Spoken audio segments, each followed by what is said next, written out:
Երևանցի կոնկրետ արդեն առնչվում է ամեն օր, հատկապես հիմնականում երեկոյան ժամերին մլակների խնդրին։ Ոչինչ, մի քանի միլիոն այդքան խայտառակ կոռուպցիոն սկանդալների մեջ մենք կներենք ձեզ մի ձև, որ դուք երկու հատ սրսկեք։ Զբաղված եմ, որ գնան տենան վարչապետ այդ օրը որտեղ ունի Երևան քաղաքում, չոր մի հատ բան, գնան այդտեղ այդ 1000 հոգով այդտեղ կանաչապատեն ծաղի կանեն, գնան ուրիշտեղ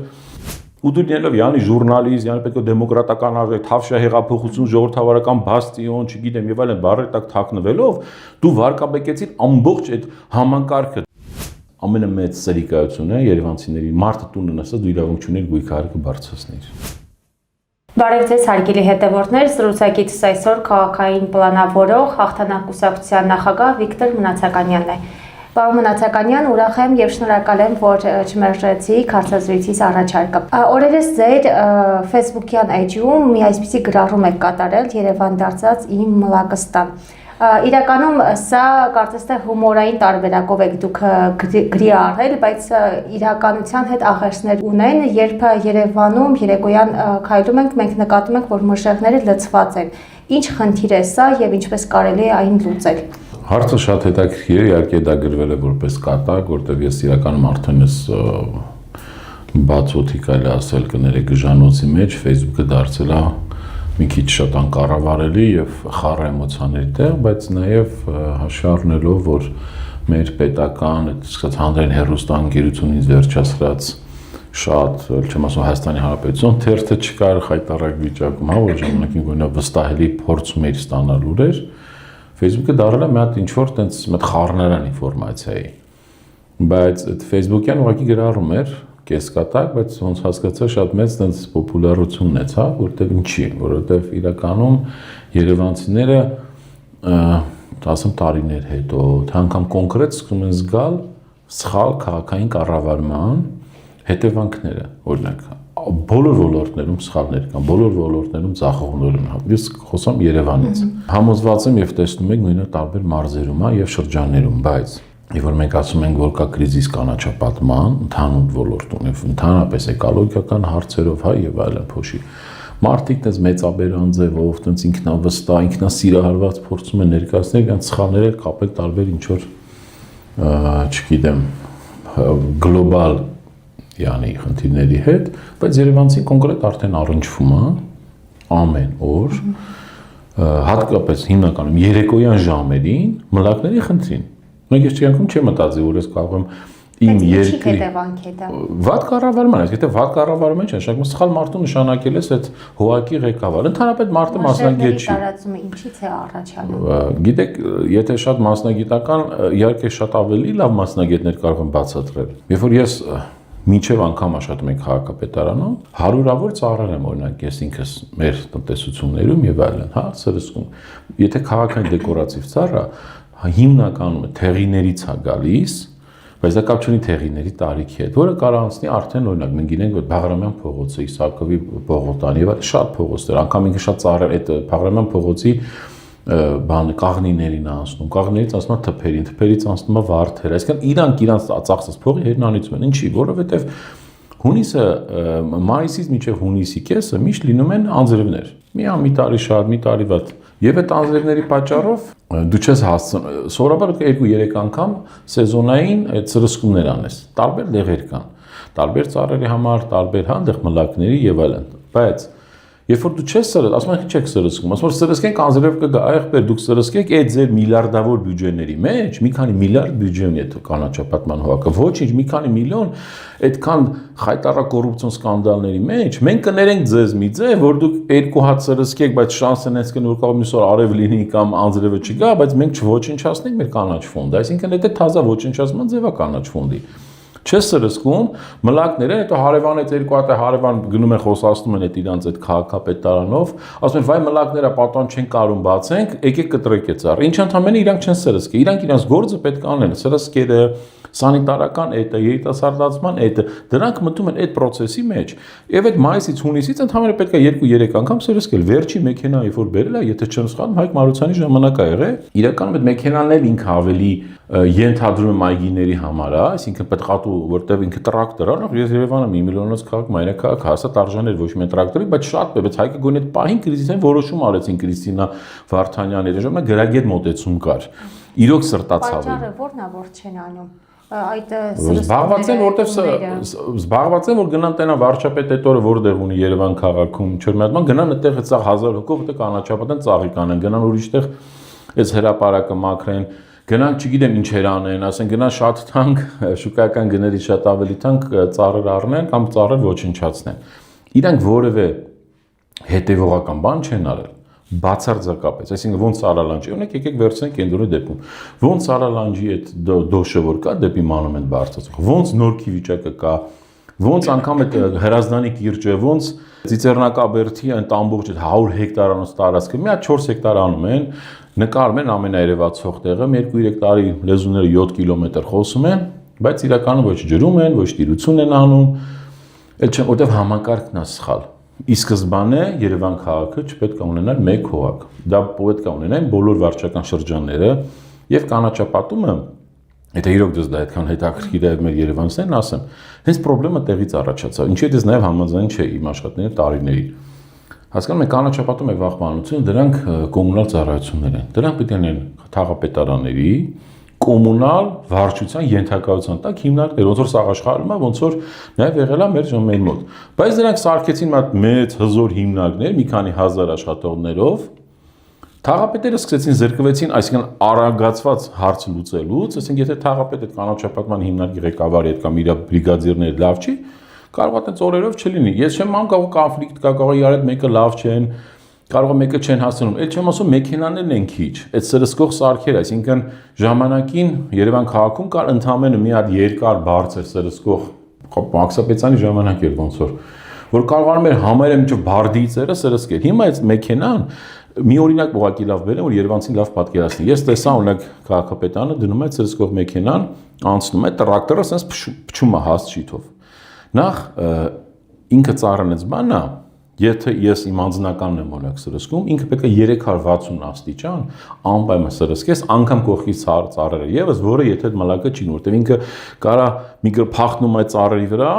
հետո երբ որ մի քանի ժամից հետ գա, հասկանում եք, բայց ինքը որպեսզի չգնա այդ ծառերի վրա, այդ կողքիններն է պետք անես, որ թույնը նրանց վրա ազդի, եւ այդ ծառը պետք է 360 աստիճան անես, ու ամեն ծառ հատ։ Ուրեմն ճիշտ չէ կառավարում, գրագետ չէ կառավարում, որ հասկանաք այդ խնդիրները։ Հիմա մենք դրա համար նույն Թումանյան փողոցը, որ ասեն կենսունակությունը կորուս, բացարձակապես կորուս չկար։ Իրանք չսրսկեցին 2 տարի, չհետեցին, տեսքը փչացրեցին իրանց ճակերտավոր, ասեցին մլակա հարևաններին աջակցություն վերցրեցին, այդ խուժան ծառերը բերեցին պարտեզային։ Այսինքն վատ կառավարումը դա է, պետքա շատ մեքենաներ բերեն, բարձր, հատուկ, հզոր, սրսկող սարքեր բերեն։ Մեր ժամանակ է դժվար էր 70 տարեկան կանաչապատման բանվորներ ունեինք, չէին կարողանում այդ ծանր մենք սարքել ենք տվել, գնացել եմ ընկերոջս ցեխում սարքել ենք տվել, բայց շատ ծանր որ երկար փչի։ Ես եւ իմ մնացած, ասենք իմ ընկեր Արմենը կամ Շորը, մեր Սերգեյը, որ ճանաչած տղա Երևան քաղաքում, սրտացավ Երևանցի կենտրոնի բնակիչ, իմ հետ գալիս էր մենք առավոտյան 6-ին, ես նոր ժամանակ թաղապետ։ Օրերով գնացել ենք առավոտյան 6-ից 5-ից 6-ից 7-ը ջրել են, բան ենք արել, սրսկել ենք ծառերը, թփերը, որ որտեւ այդ տարիքով մարդիկ չեն կարող, որտեւ դա ծանր է, որտեւ այն ինչ որ մենք ունեինք մեր տնտեսությունում չէր հերիքում, դա ընդհանրապես այդ գնդաձե վակացիաների, բայց այդ մեծ բարձր ծառերին չէին կարողանում, բայց գոնե այդ հարցը լուծեցինք։ Պարոն Մնացականյան, ամիսներ առաջ մենք ձեզ հետ հարցազրույց ունեցանք, շրջեցինք Երևանի կենտրոն վարչական շրջանում եւ դուք արձանագրեցիք մի շարք խնդիրներ, ներկայացրեցիք, բարձրաձայնեցիք այդ խնդիրները, որից հետո մենք տեսանք, որ ակտիվորեն սկսեցին այդ խնդիրները լուծումներ ստանալ։ Ինչ է ստացվում, մինչեւ խնդիրը չի բարձրաձայնվում, չի լուծվում, այստեղ ինչ խնդրի հետ մենք գործ ունենք։ Դե երկի շնորհակալություն ձեզ, որտեվ հա, գիտեք, բայց դեռ քաղաք չեն կառավարում։ Եթե իրանք նստեն նայեն այսօր չգիտեն օրակարգը ինչ պետք է անի, որտեղ եմ ասում, ռազմավարական մաստեր պլան չունեն, ռազմավարական մոտեցում բացարձակապես չունեն։ Իրանք ունեն ընտրությունից ընտրություն, ունեն որոշակի մոդայիկ թևեր, որը տեսնում որոշ ակտիվ քաղաքացիներ կամ բլոգերներ անունները չտամ, գիտեք ինձանից լավ, այդ մարդիկ մեկը բարեկարգման հարցով զբաղված, մեկը նստարանների հարցով զբաղված, մեկը կանաչապատման, մեկը չգիտեմ եւ այլն։ Բայց այդ մարդիկ չեն, մենք ընդհանրապես կորած ենք։ Դե հիմա պատկերացեք, եթե այդ մարդկանց նման ունենենք 50 կամ 100 հոգի, հավատացեք, ուրեմն Երևանի կարար ժամանցի նման աշխատեր։ Բայց մեր ասածը դա էր, թող իրան գան պրոֆեսիոնալ մարդիկ, այսինքն որ Երևանը սիրում են մեկ, գործից հասկանում են, ուշքի միտքը շին թույլտվությունները չի, այդ վաճառքները չի, հող հատկացումները չի։ Արդեն քանդվում են Ամիրյան փողոցում սալիկապատված այդ Նայեք, ախր այդ սալիկների ժամանակ հիշում եք, որ մենք նկարեցինք ու մենք խոսում ենք տուֆի համար։ Նես չի որ սովետական միության ժամանակ, այդ որ ամենաուժեղ քաղաքաշինարական ինստիտուտներից սկսած գիտահետազոտական փորձ եւ այլն, այդ մարդիկ տուֆի տեղը չգիտեին։ Տուֆը իհարկե մենք տարբեր տարիներով ասում ենք, որ Երևան քաղաքը հատկապես փոքր կենտրոնը պետք է լինի քարապատ, ոչ թե բետոններով։ Որոշ տեղերում ոնց որ են Աբովյանի փողոցն է, պատմական է, Մուրադոգանեսի չենց քաղաքապետներ եւ Կարեն Դեմիրճյանի հետ Լևոն Ջավադյանի հետ շնորհքով որ այդ գնացին Իտալիայից բերեցին այդ սիրուն պատմական սալիկները բետոն, բայց դա այնց իտալական տեխնոլոգիա է, որ դիզայնն է, ու ինքը արդեն դառնա Երևանի մաս։ Բայց այն նրանք, որը հետո են արել վատն են եղել, իհարկե դրանք պետքա փոխել եւ միայն լինի քարից, բայց ոչ տուֆից։ Տուֆ կարա լինի, եթե ինքը դու շատ մեծ ես անում, որտեղ ինքը դե ֆիզիոլոգիական, քիմիական բաղադրություններ ունի, որ պետք է չափ, ոնց է եկեղեցիներում 1000 տարիով մնում է, բայց եկեղեցիներում այդքան տեն շարժ չկա, եկեղեցիների մեքենաները չեն մտնում, մեկը կանգնից հանդերձի ծանր մեքենաները գալիս են, կանգնում են այդ երկաթները դնում էլ չեմ ասում։ Ամենակարևորը տուֆը գոստով չէր համապատասխանում մայթի։ Եթե դու դնում ես մայթ, նախ պետք է քաղաքապետարանը պատվիրել համապատասխան մի հատ որևէ նախարարություն, քաղաքաշինության կոմիտեին, չգիտեմ, սարան նրան, ասել մեծ համապատասխան այդ բարակության տուֆը չի աշխատի, ինքը սիրուն է, ռեստորանում կաշխատի, բայց եկեք չմոռանանք, որ Երևանի մայթերը ցավոք ապահով չեն, ել չեմ ասում, հեծանիվ են քշում, ու ամենավատը սկուտերներ են քշում։ Իսկ այս սկուտերները դղ, չոր, ջարդում, փշրում են էդի։ Դրա համար մենք շուտով էլ չեմ ասում, որ ջուրը գալիս է ներծծում է այդ Երևանի ցրտից ամառվա շոկից ինքը այդքան էֆեկտիվ չի լինի։ Ես շատ ուրախ կլինեմ որ լինի, բայց չի լինում ինքը։ Ինչ լուծումներ եք դուք առաջարկում։ Ասենք մենք 1000-ը ուրիշ քարեր ունենք։ Սկսած գրանիտից, ես օրինակ Մոսկովանում որոշ տեղեր տեսա, որ միակ դուրս եկել է, որ տրավերտինի հետ են համարել, բայց բազալտով։ Բազալտը սարսափելի կարծր է, շատ ուժեղ է, Գրանիտի հանքեր ունենք, թող պետությունը մի նեղություն քաշի, գնան գրանիտից բերեն, Փամբակի կողմից, տարբեր տեղերից, հա, իհարկե ֆելձիդը չի աշխատի, իհարկե տուֆը լավ չի աշխատի։ Բազալտը ես մի քիչ իմ համար շատ կամ շենքի 5 պետք է անի, կամ մի քիչ ասում եմ տենց բորձուրա գերեզմանային քար է, բայց եթե բազալտն է լավ մշակես, սիրուն նախշեր անես, այլ քարերի հետ համադրես, ինքը շատ սիրուն կլինի, բայց ընդհանրապես մարդիկ չունեն, մի հատ մեկը առնում է, մի հատ ռեստորանում, երբ մի հատ հաղապետ անցնում է, կամ այդ քաղաքապետ, ասում է վերցրեք, դավայ, արեք, սաղ սկսում են առանց հասկանալու անել, հետո 2 տարի հետո տենում է սաղ քանդվել է, բայց միլիոններով փողերը գնացել է, հենց գնում ես որ մեկին ուզում ես մի հատ քրեական գործ կամ վախարսես, ասում է հոп, մեզ փող դու մի ասա խափում ես, փող չեք տվել, դա եսին որ շինարարը մեզ լավություն ար, բայց այդ սաղ լավության հետևը որ թաքնվում են բիզնեսի սոցիալական պատասխանությամբ կա, ոնց ասեմ, կոռուպցիոն ռիսկեր, չեմ ասում շահերի բախումներ։ Հուսով եմ մի օր ընտրությունից հետո այս հարցերը կպարզաբանվեն ու շատ մարդիկ մինչև մի օր մեկը այդքան անորակ ու անօրեն շին բարեկարգումից սկսած վերջացած լիքը այլ քաղաքապետարան վարչության պետերը եղան։ Որևէ մեկը հիմա պատասխանության չի ենթարկվել, դա համարյով գալիս ասում է դե լավ շուտ տանենք էֆեկտ, դա գցենք Facebook-ում ընտրությունները եւ այլն։ Քաղաքային պլանավորող լինելուց բացի նաև կուսակցություն եք ղեկավարում, հաղթանակ կուսակցության նախագահն եք եւ ինչքանով մեզ հայտնի է մեր տեղեկությունների համաձայն, այսպես եթե ասենք, մինչև նախընտրական քարոզարշավը դուք որոշակի գործունեություն եք ծավալում, փորձում եք համագործակցության ջուղեր, հա, գտնել որևէ կուսակցությունների հետ, որոնց հետ ձեր նպատակներն ու գաղափարները կհամընկնեին, բայց ի վերջո հայտ ներկայացրեցիք, որ չեք մասնակցելու ընտրություններին, որն է պատճառը, ինչու չեք մասնակցում եւ արդյոք չմասնակցելով որևէ ուժի աջակցում եք։ Գիտեք, շատ կարևոր հարց է, հատկապես ինձ համար, նաև որպես կուսակցության ղեկավար, իսկական շատ քիչ եմ ներկայանում, տենց որովհետեւ մենք 23 թվականից ակտիվ որևէ գործողություն չենք արել, որոշակի քննադատություններ եւ այլն, կարևոր քաղաքական հարցով չենք կարող դրենք, բայց ուղղակի ասեմ, որ մեր լիդերները իմանան, մենք չենք փնտրել որևէ մեկի հետ, բացարձակապես։ Համարյա բոլոր օպոզիցիոն կուսակցություններից ունեցել ենք առաջարկ, համարյա բոլորի հետ։ Միասին գնանք, մի ցուցակով, չգիտեմ, ֆորմատը կարևոր չի։ Ամենայն հարգանքով բոլորին մերժել ենք, որովհետև ասել եմ, ես պատրաստ ենք մասնակցել մի դեպքում, երբ որ իմանայինք, որ երիտասարդությունը ակտիվ մասնակցություն ունի։ Ես հասկանում եմ, շատերը մեզ հետ ուզում են բանանել, որովհետև գիտեն մեր ռեյտինգը կամ ընդհանրապես Երևանյան խնդիրները, հա, բայց մենք բոլորին ասել ենք, որ մենք ուզում ենք մեր ֆոկուսը պահենք Երևանի խնդիրների վրա, առայժմ եւ հետագայում նաև որոշ քաղաքների եւ տարածքային զարգացման այլ մարզերում, բայց ոչ այսօր։ Եվ մենք տիրապետում ենք Երևանի խնդիրներին եւ մենք անգամ գիտենք դրան լուծումները։ Տրանսպորտից մնացած բոլոր ինչ հետ կապված այն այսօրվա ամենակարևորներից, բայց երիտասարդությունը չի գնում մասնակցության, Անիկ ջան, դա խնդիր է։ Երևանը, որ ամենաշատ երիտասարդությունը կամ ամենաակտիվն է, համալսարաններ ամբողջը կենտրոնացած է այդ երիտասարդական կյանքը, երիտասարդությունը այսօր չի ուզում մասնակցել, երիտասարդությունը քաղաքականությանը նայում է վատ աչքով։ Ձեր չմասնակցության միակ պատճառը դա Այո, ասում եթե դուք մենք որտեղ մի տարի է դեռ այս խոսակցությունների, եթե դուք ձևը գտնեք, որ երիտասարդությունը կարող ակտիվ, մենք մեծ սիրով կգանք, բայց երիտասարդությունը այսինքն ծառերը մենք կտրեցինք համալսարանի ծառերը Ալեք Մանուկյանի ստորաբար ոչնչացրեցին տարբեր ուսանողական խորհուրդներով համալսարանի 6 հատ ուսանող 5 հոգի ուսանող չեկավ Երևանի պետական համալսարանի դիմացի ծառերը ես ժամանակ ուսանող եմ համալսարանում մեր մոտ թուփ էին կտրում մենք կռիվ էինք անում մեր մոտ մենք չեք պատկերացնում ինչ ակտիվ ենք այն ժամանակ 90-ականներին եմ ասում հիմա երիտասարդության վեճը չի կասկադի վերև ուզում են ոչնչացնեն Այդ որ հնարավոր անտառային տարածքին ինչ որ շենքեր կառուցեն, այդ իրանց ամենասիրած կասկադը, էլի ոչ մեկին վեճը չի։ Մի հատ ձևական շունիկի մի բան լինի, մի 1000 հատ ռեպոստ կանեն։ Ծառերը ոչնչացնում են, պատկերացնում եք իրանց որ իրանց ծնողներիան պապիկներն են տնգե, իրանց երեխեքի համար Երևանի միակ շանսը մենք չգիտենք 100 տարի 50 տարի հետո Երևանը քաղաք լինի։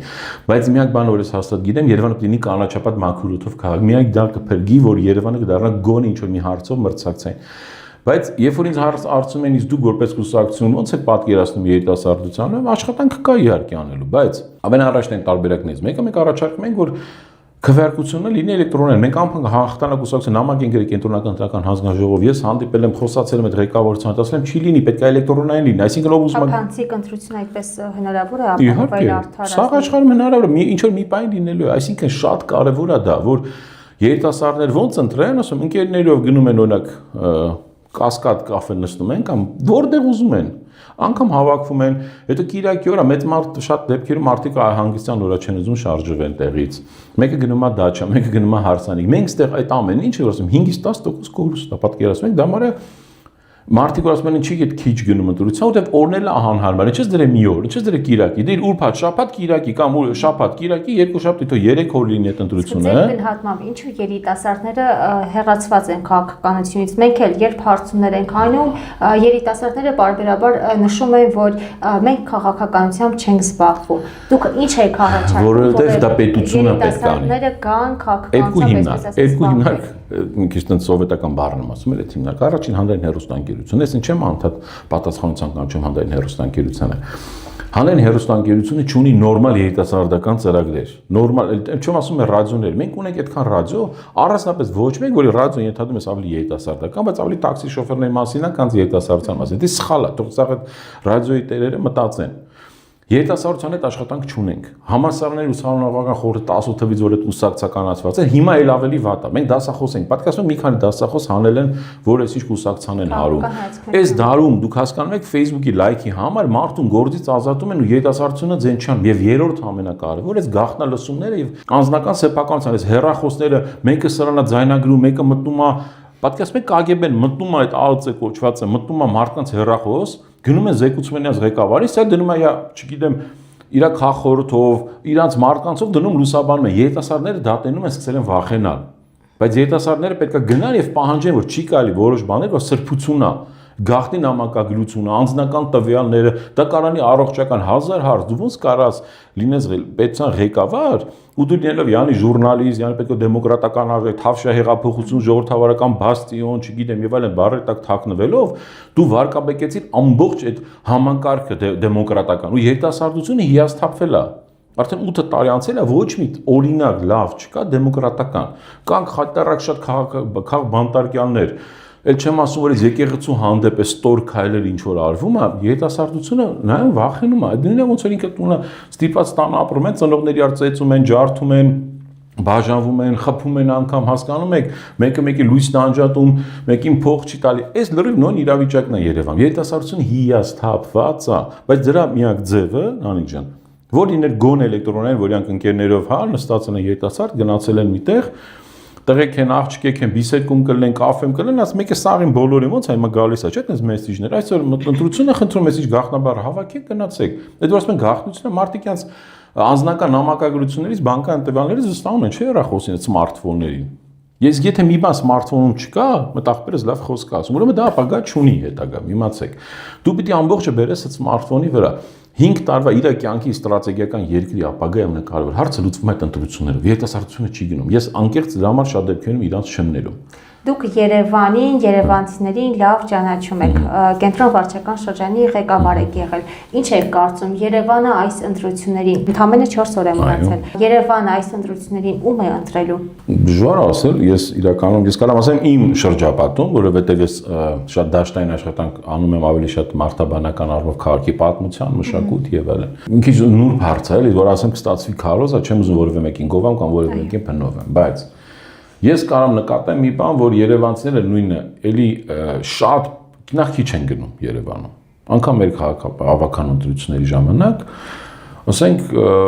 հատկապես կենտրոնի բնակիչները շատ բաների պատճառից ելնելով մարդիկ քիչ են գնում։ Կենտրոնի բնակիչները միշտ ամենապասիվ են, բայց նաև ամենաանդիմադին են։ Նայեք սերմացած հետաքրքիր հարց կա։ Պարզ է, որ մարզերում իշխող կուսակցությունը համեմատաբար ավելի շատ ձեն կավակի եղածից, այսինքն 20-ից 30%։ Երևանում ջախջախվելու են։ Իրանք ոնց որ ջախջախվեցին 23 թվականին, ընդհանուր երևանցիներ 9%-ն է իրանց ձեն տվել։ Պատկերացնում եք 9%-ը։ Ընդհանուր 24 էր, բայց երևանցիների 9%-ը ձայն տվեց քաղաքացիական պայմանագիր կուսակցությանը, եւ այդ 9% կուսակցությունը ինչ որ գիշում եք դոգի հետ, մարդ գողացան բան, այդ սուտի դեմոկրատական, ես չեմ ասում նաև որոշ դեպքերում հանցագործ գործողությունների հետևանքով իրենք իշխանություն ձևավորեցին։ Այսինքն մարդիկ Երևանում իշխանություն չունեն, դեռ այդ ուրյանց դնում են բան այդտեղ, բայց քանի որ նույն երիտասարդությունը նույն են մնացածներ ուշադիր չեղան, մարդիկ ինչ արեցին։ Բռնեցին գույք հարկը Երևանի բարձրացրեցին։ Մնացած բոլորը չեմ ասում մեքենա, որտեղ երիտասարդությունը շատ դեպքերում կարմիր գծերը չի առնչում կամ այդ տուգանքների։ Ինչ հնարավոր էր բարձրացրեցին, բայց ամենամեծ սրիկայությունը երևանցիների մարդը տունը նստած դու իրավունք չունես գույք հարկը բարձրացնել։ Որևէ մեկ այս դեպատներում նորմալ չխոսած, ոչ տրանսպորտից, ոչ անգամ մլակներից, ոչ այդ գույքը հարկից, որովհետև որն է խնդիրը։ Խնդիրը նա է, որ գիտեք հեղափոխությունները լինում են մայրաքաղաքներում։ Իսկ մայրաքաղաքներում իշխող ուժը ջախջախվելու է։ Ես նկատում օրինակ շատ մարդիկ երբևէ կարող չմտածեն, որ կարող է օրինակ Հայաստան Դաշինքին կամ Ռոբերտ Քոչարյանը, բայց Ռոբերտ Քոչարյանը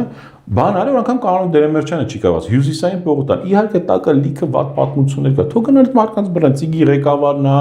կադաստրի պետ է եղել, չգիտեմ, հա, թող գնան այդ մարդկանց բռնեն պատժյանեն, բայց այդ մարդիկ կարողացան, ասկաց այդ Սարալանջին, պատկասում եք Սարալանջը չներ կամ այդ Կինորայսիայի թունել չներ կամ Բաղրամյանի թունել չներ։ 8 տարվա մեջ մի հատ ոչ Ստորգետնյա պարկինգ կառուցեցին, ոչ մի հատ թունել կառուցեցին։ Այսինքն որևէ բերեցին շարժակազմ են Հայկ Մարությանից բերած, որ իմ համար իրական լավ բան էր, բայց սխալ էր։ Այսինքն այդ ձայնային ժոնգ թոնգներից Երևանի գլխին, դա իմ համար այդ ձայնային խնդիր ավելի շատ խնդիր է, ինչ որտեղ կարող է օրինակ հան այդ մաքուր օդը, որ հասկանում եք, սա իրար շահկապված է, բայց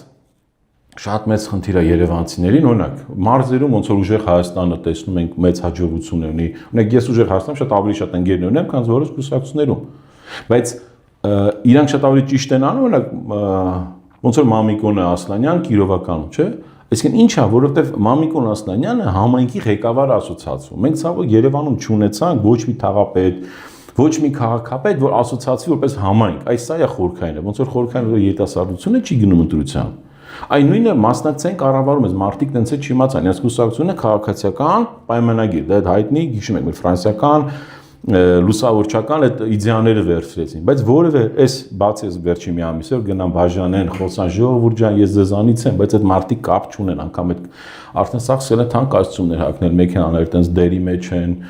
ասենք մարզպետը կամ այդ պուճուր գյուղապետը կամ քաղաքապետը գնում է մի հատ պետքա շրջանում այդ բացած բանն է, այսօր աշխատանքային այցով գնացի ես իմ։ Իր աշխատանքի ամենևա գործն է, հասկանում եք։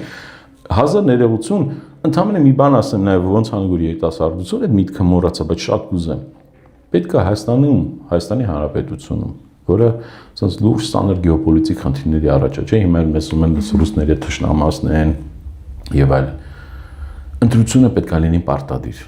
Պարտադիր, ոնց ուզում եք օրենք ընդունեք, բայց ասենք չեմ ասում պատժես դրա համար որ չի գնում, բայց եթե ինչ-որ մեկը գնում ընտրության, օրինակ այդ ամիս, այդ տարի ազատում ես իրան գույք հարկի 50%-ից, այսինքն խրախուսման միջոցներ դու ունես, բայց պարտադիր պետք է լինի, որտեղ էլի ցավոք քիչ մարդ գնում ընտրության, ունենում ենք այդ խնդրեմը, ոնց որ Երևանի գույք հարկը բարձրացավ, չէ՞, բայց մենակ չմասնակցելուց արդեն մենք ունենում ենք